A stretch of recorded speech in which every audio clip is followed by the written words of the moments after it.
Questions 1 to 6.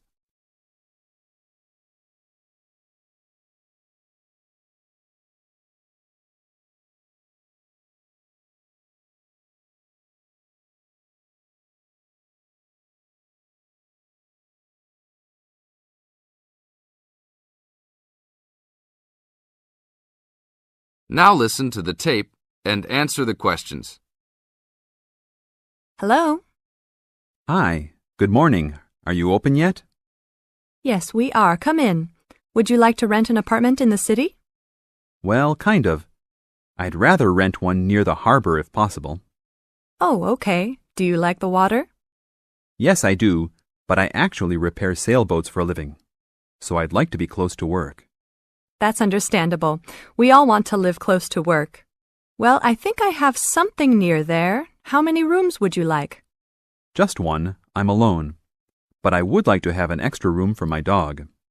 So you'd like 2 rooms and an apartment that accepts animals. Here's one. It's 1 block up from the harbor and renting for $445. How's that? That's perfect. Just what I was hoping to pay. What floor is it on? Floor? Oh, it's on the 12th floor. That's too high. I'd like to be on the 1st or 2nd floor so that I don't have to use the elevator. My dog, he's scared of them. Oh, well then, that's a little more complicated. Let me make a few calls. Okay, I think I found a couple more for you. Here's one that might suit your needs. How much? $395 a month. That's cheap. But it's only a 1-bedroom, a large one, but it's still just 1 room. Oh, well, regardless of whether the room is small, I still need a separate room for my dog. What else do you have?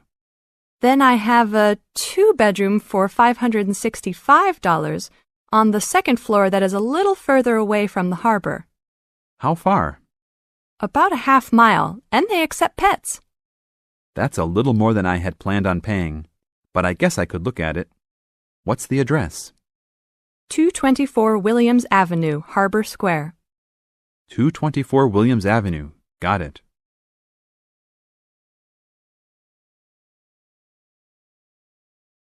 Now look at questions 7 to 10.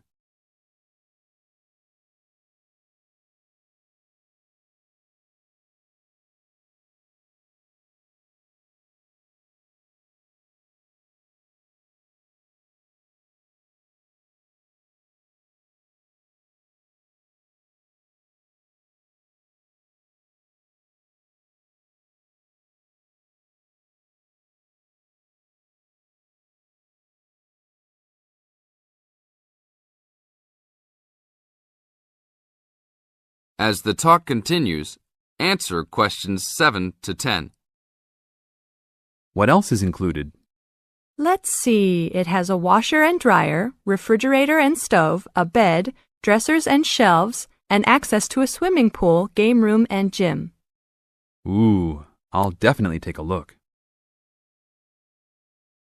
Hi, how did you like it? It's great. I love the amenities, but the bed and furniture are awfully dirty.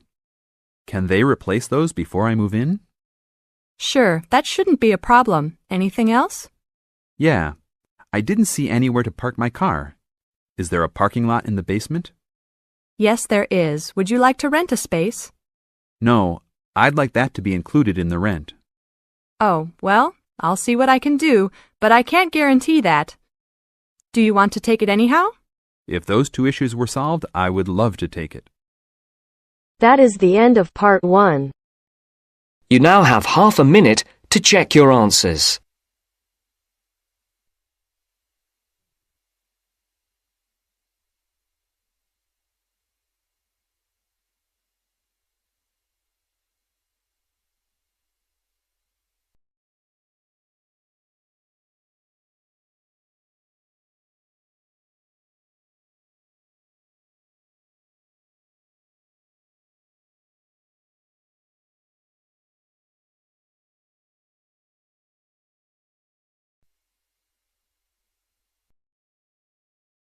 Now turns to part 2. Part 2. You will hear a lecture on bird migration. First, you have some time to look at questions 11 to 17.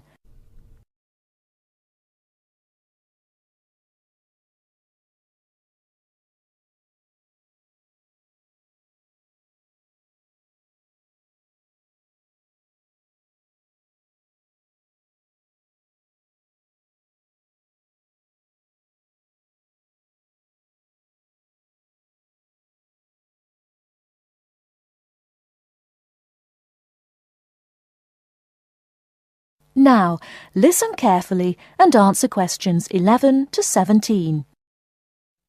My lecture this evening will focus on the migration of birds. That is, how birds fly in big groups from different parts of the world at certain times of the year. In the first part of the lecture, I'll talk about the reasons why birds migrate, when they migrate, and which parts of the world they migrate from and to. To start with, why do birds migrate? Well, there are two main reasons. One, they migrate to look for food, and two, they travel to parts of the world that are more suitable for breeding. In fact, these reasons are closely linked. As you can imagine, when birds are breeding, they need extra food to feed their young. And in the spring, in the cooler climates of Europe, there is a lot of food for birds, especially insects.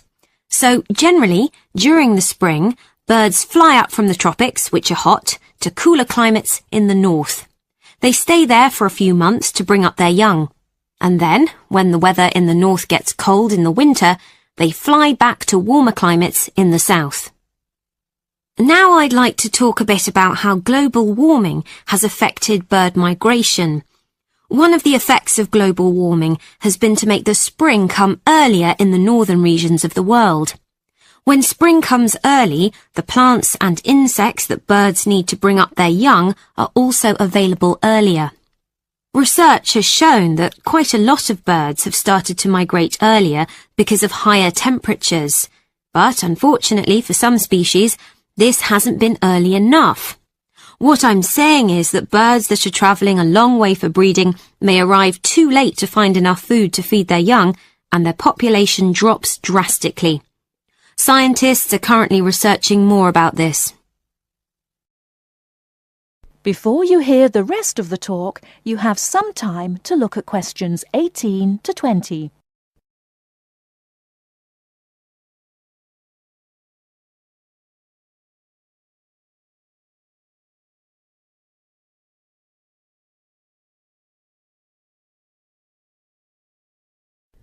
Now listen and answer questions 18 to 20. Now, I thought I'd finish by just briefly describing a few different patterns of migration. Migration varies with the type of bird and the area they come from. For example, one kind of migration is partial migration. This means that some birds in a particular species will migrate and others won't. It usually depends on how the weather affects food supplies, and very often happens in the tropics. In another migratory pattern, a bird called an Arctic tern migrates the whole length of the globe, from the North Pole to the south. The Arctic tern travels between 12 and 15,000 kilometres each way when it migrates in a complete circle around the world. It's quite amazing. Right, and lastly, I'd like to mention a pattern which isn't nearly as spectacular, but is very interesting. And this is the way many birds migrate across North America. In this pattern, the birds fly northwards in the west of the country and then back south again in the east.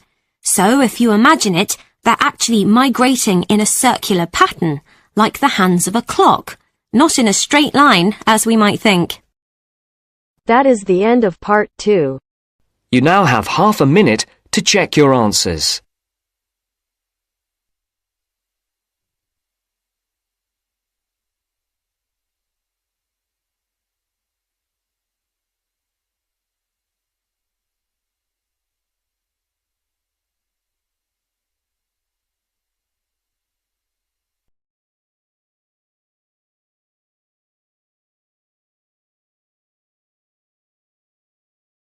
Now turns to part 3. Part 3. You'll hear a conversation between the tutor and two students about the presentation. First, you have some time to look at questions 21 to 26.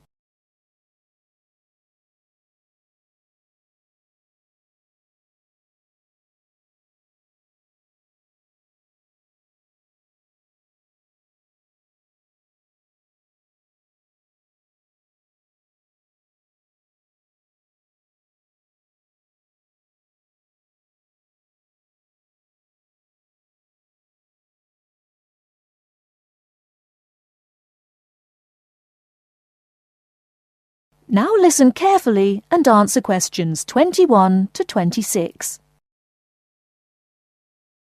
Good morning, everyone. Well, I think we can start straight away by getting Rose and Mike to do their presentation. Would you like to start, Rose? Yes, well, we've done a survey on local entertainment. Basically, we tried to find out how students feel about the entertainment in the town and how much they use it. Yes, so we've called our project Out and About. Yes, that's a good title, Out and About.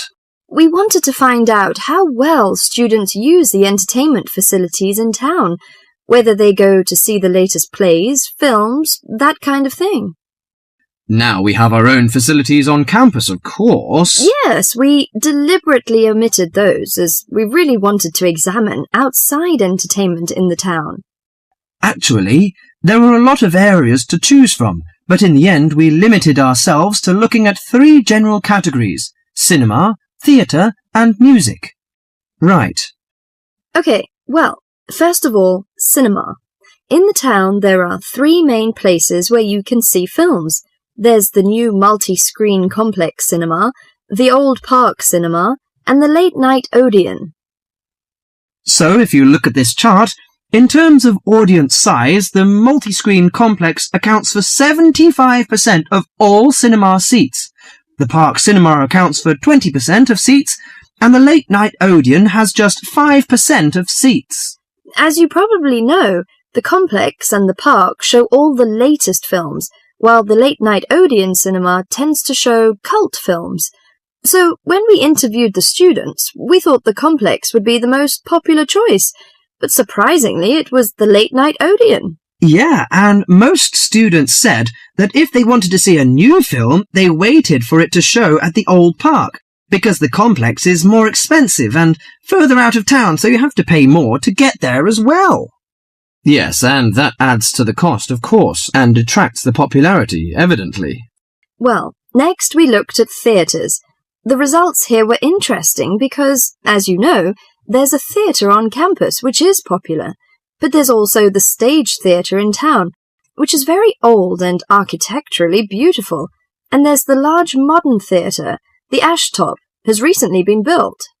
So you just looked at the 2 theatres in town? Yes. What was interesting is that there are periods during the year when students seem to go to the theatre and periods when they go to the cinema, and we really think that's to do with budget.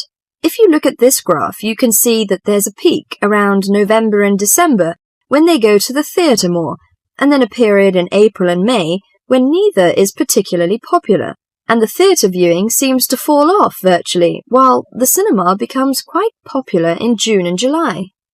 I think you're probably right about your conclusion. Before you hear the rest of the talk, you have some time to look at questions 27 to 30.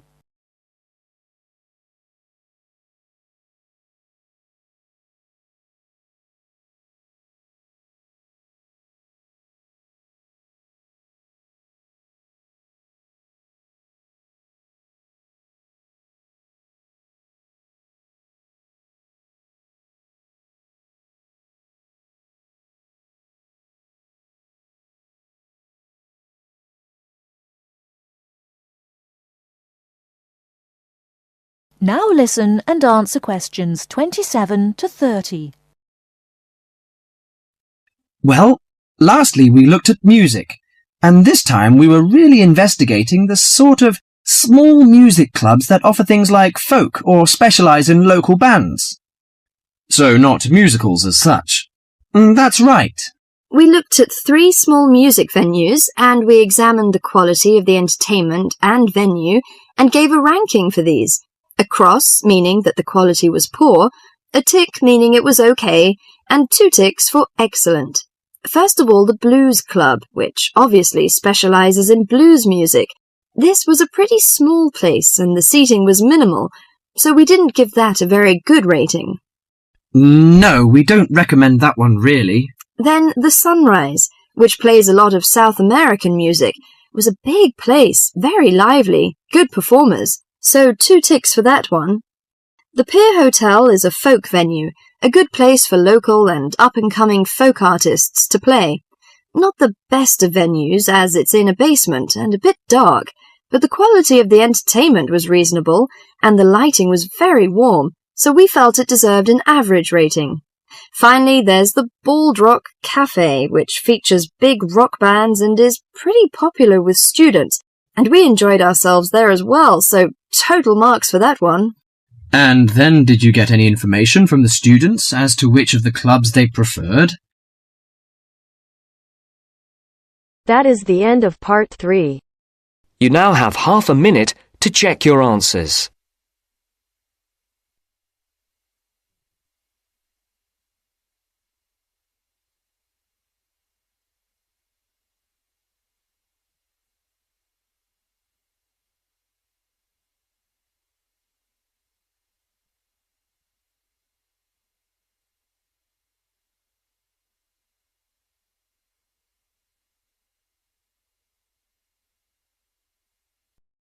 Now turns to part 4. Part 4. You will hear a local radio program giving information about jobs that are available in the area. First, you have some time to look at questions 31 to 40.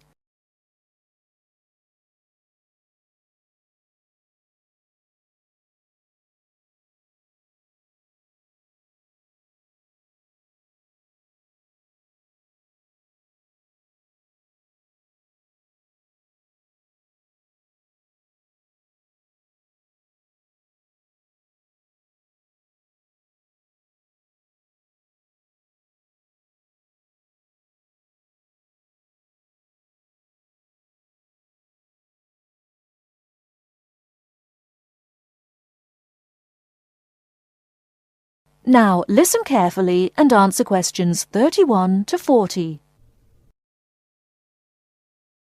Mandy. Good morning, Mandy. What's up in the employment world this morning? Well, Simon, this morning I have 5 jobs that have come in, and the first is for a dental assistant. That's located in Tunbridge, and it's 2.5 days a week, Tuesdays, Thursdays and Saturday mornings. You've got to be at least 25, and the salary is £2,080 per annum, and you've got to be experienced. The second opening is for a florist, and this is according to experience as to wage, and the age is open. The job is in Tunbridge Wells, and the hours are from 9 to 6 Monday to Saturday. And because you're working Saturday, you get a day off in the week. Now, as that's a florist, you must be very experienced in all aspects of floristry and capable of working to a very high standard. Previous managerial experience is an advantage, as this job has actually got nice prospects, because there's a possibility of management for the right applicant. So there's one for someone who's going places. What's next, Mandy? Next job then, Simon, is an evening job, and it's for a cleaner. The wage is £25 per week and the age is 30 plus. Hours for this, as it's an evening job, 6 to 8:30 Monday to Friday. So that's a nice job for someone who wants to do something in the evening, Simon. They must be fully experienced as an office cleaner, hoovering, dusting and polishing, etc. And where's that one based? Oh yes, that one's in Tunbridge. The fourth job we've got lined up is for general catering assistant, based in Paddock Wood. The wage is £48.40 plus full board, so that's full board and it's £48.40. The age is 18 plus, and there are alternate shifts on this job.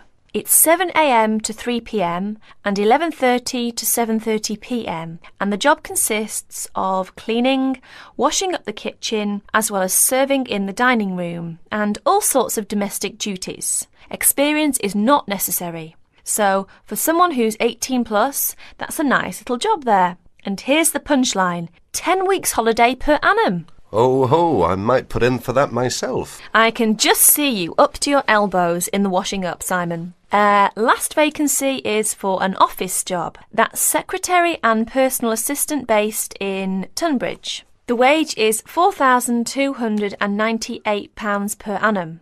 Now, there's a little bit of detail I must give here. It's part-time to start with, 3 days a week for 3 months. So for the part-time, it's 3/5 of £4,298. And then after 3 months, it goes to a full-time job, 9 to 5. That's for someone 21 plus. And the job consists of work as a secretary cum personal assistant to social workers. You need fairly good shorthand and good typing speeds required. And it's also related to clerical work, answering the phone and reception, etc. And because it's working for social workers, you need a responsible attitude and common sense. So, if you're interested in any of these jobs, get in touch with Tunbridge Job Centre on Tunbridge 55499 and ask for extension 30. And that's it, Simon. Thank you very much indeed, Mandy. By the way, that's your day's work done. You can just sit back now and do absolutely nothing. Wouldn't that be nice, Simon? Haha, if only I could. That is the end of section 3. That is the end of part 4. You now have half a minute to check your answers.